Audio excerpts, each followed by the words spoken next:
Hey, what's up? This is Chosen, and in this video, we are going to touch on warbands. Now, warbands are a group of 8 players within a clan that you're going to be playing with on a consistent basis. So we're going to talk about the most optimal way to structure that in terms of how we are feeling right now in the community based on the most knowledge we have available about the different classes in the game. So let's get into it. Alrighty, so first of all, you will have a clan in game. We don't have 1000% confirmation on this, but it's looking like it's probably going to be 100 people, but it could be 150 people. So your clan will either be 100 or 150 members. And that is going to be your whole general overarching team. But within that clan, the people that you play the most with, or maybe you have the closest playtime schedule with, your time zones synergize, your goals that you have in the game synergize. These are going to be like technically your closest friends that you play with the most in the clan that you are in. So now let me go ahead and get straight to it. Let's pop up the optimal warband setup that I am kind of thinking is the way I want to go about it in the warband that I will be setting up for launch day. So let me walk you through this step by step. I do think you are going to want each class in your warband at your disposal because the game is very new, and we know that Blizzard is going to change things. Change has happened very rapidly between the alpha and the beta and just the small age of the game so far. We have already seen a lot of things change, and we also hear behind the scenes about like data mines and stuff going on possibly for like nerfs to the Crusader, for example. So because of that reason, you wouldn't want to just, not pick a certain class because you think it's not good or something. And then they come through and they make balance changes the first week of the game. And now some class is just wrecking and everybody who has that class is outpacing everybody else. So you want to make sure that you have every class at your disposal in terms of setting yourself up for the most likelihood of success no matter what changes in the game, which means for our first 6 spots, because we have 6 classes in the game, you're going to want to go with one of each. So Crusader, Barbarian, Monk, Demon Hunter, Necromancer, and Wizard.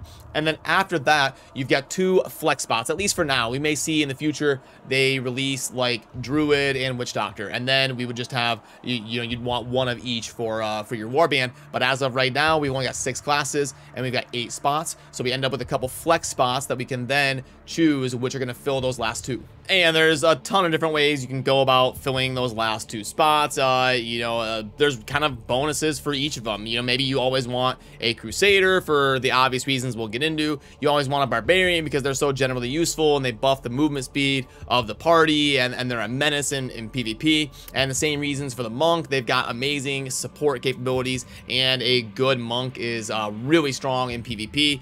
The Demon Hunter for the reasons that we will get into. The Necromancer, they just a lot of passive value with their minions. They're really good during the leveling process when you're going like 1 to 60. The Wizard, because they've got insane combos and good AoE damage. So the possibilities are plenty, but I'll get into why I feel I filled in the last 2 the way I did. And honestly, as long as your warband is kind of similar to you and you're all playing the same amount of hours and stuff, the most important thing is having all the bases covered. But now, once we get into splitting hairs and which to choose for the final 2 duplicate spots, I decided to go with Crusader and Demon Hunter as what I would recommend overall to most people, because there's a few reasons for that. The Crusader is just too insane.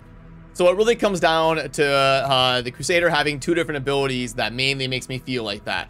We've got the Draw and Quarter up there, which is like the steed that you mount and you ride around and you commit damage and you scout the map and you are flying around with increased movement speed, kind of grouping things up for your party and seeing what's going on. It's just such an insane ability in the state that it was in the beta that is probably one of the best abilities in the game. And then this other insane ability that is a buff for the party with the Holy Banner, that like you spawn a boss fight or something, you drop the banner and you just absolutely blow it up. So between the steed, which is the Draw and Quarter, and then the Holy Banner, you're gonna probably want a Crusader almost all the time, at least in the current design of the game, when you're trying to play efficiently as a group.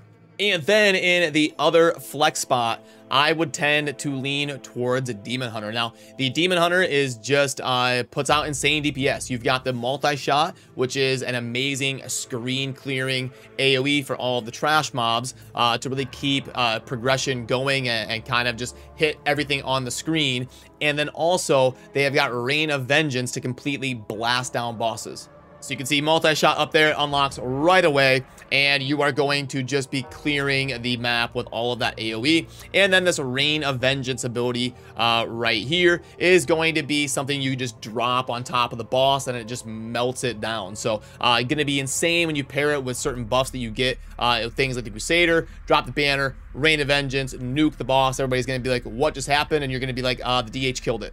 And it's not even just that. The Demon Hunter has got this primary attack where you can fire an arrow for damage while moving at a reduced speed. So you can sit here and spam your primary attack while you are still gliding around the map. And then you're the boss nuker, you're the single target damage specialist, and you know, the like gatekeeper to progression in the game isn't really, as of right now, your ability to clear the trash mobs. And you don't really need like more AoE damage to deal with trash mobs. What you need is the ability to blast down the priority targets, and the Demon Hunter is going to be second to none in doing that job.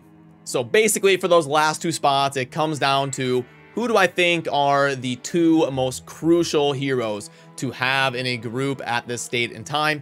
And right now I would tend to lead towards Crusader and Demon Hunter being that answer. Even though the Demon Hunter notably is not that great in PvP, I think when the game releases, most people are going to want to be focusing on PvE and really slamming to get max level and start getting Paragon levels and be clearing some of these dungeons and all the content in the game as efficiently as possible. So in terms of that context, I think the two most crucial roles are going to be Crusader and Demon Hunter. So I want to get an extra one of them in the two flex spots of our Warband. So a setup like this would get every single class in there while also getting two super crucial duplicates to make sure we always have one of those at our disposal. But again, I have to say it again, just in case this is the first video you've seen of mine.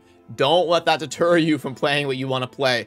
This game revolves around your choice as a class having a lot of impact. So I want to make sure you enjoy your class. Don't force yourself onto a Crusader or a Demon Hunter because you feel like you have to fill those last two spots with that. The game is going to evolve super fast. I could end up being wrong. A lot of us in the community could end up being wrong. Blizzard could make patches. So ultimately, pick what you think is going to be the most fun. I'm just trying to give you as much information and as much context as soon as I can so that we're making educated decisions based on what the community as a whole is kind of feeling. And then I will release more content as we learn more. And as these opinions change, I will definitely keep you in the loop. So that is what I needed to get covered in this one. You know the drill on the way out. Don't forget to subscribe because we've got a ton of informative Diablo Immortal content you're not going to want to miss out on. And there is a link down below to the Discord if you want to be a part of the insane team that we are building for launch day. We've already got hundreds of players, tons of top players that are going to be going crazy hard in the paint. And if you want to be a part of it, we have got teams in both America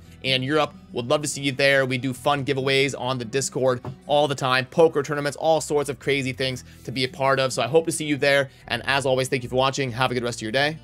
Peace.